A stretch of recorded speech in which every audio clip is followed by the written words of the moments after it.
una kipi cha kuambia mashabiki kwa kumalizia? Kitu cha kuambia Daniel 5 Oktoba msali ya MKC Kabindula. Malgré ya hiyo hapo ça sera mieux mais mafane ya muziki bameromani muziki ya Uvira na nilipo présent Uvira.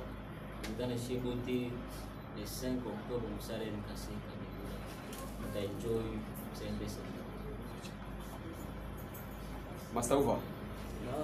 Wewe ni nyumbani. Wewe ni nyumbani na una kipi na watu tayari umemshindikiza msanii ambaye ni Fred Imeshakise. Una lipi la kuambia mashabiki na tuseme kwanza karibu tena kwa mara nyingine kuona Uvira. Una ujumbe gani kuambia mashabiki kwa sababu ni siku ambao kuna watu walikuwa wanajiuliza tukiwa kwa kompanyia na Master Uva kitu gani ambacho atatutetea cha mpya ambacho mashabiki wategemea kupata ile siku ya tarehe 5 ya mwezi wa 10.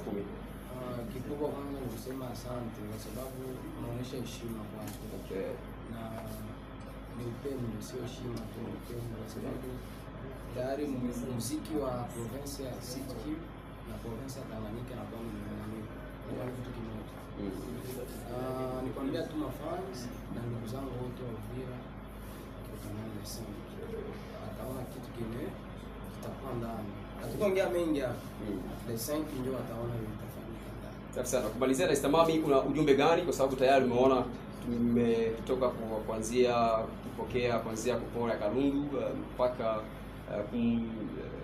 mpaka hapa hivi.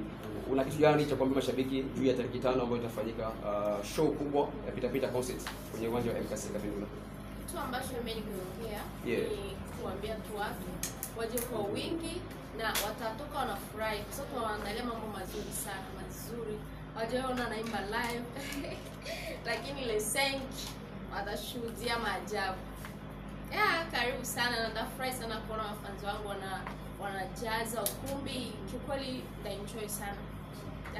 Tuwashukuru na tuseme rendezvous tarehe 5. Tarehe 5 tukutane pale kwenye MKC Kabindula. Asante.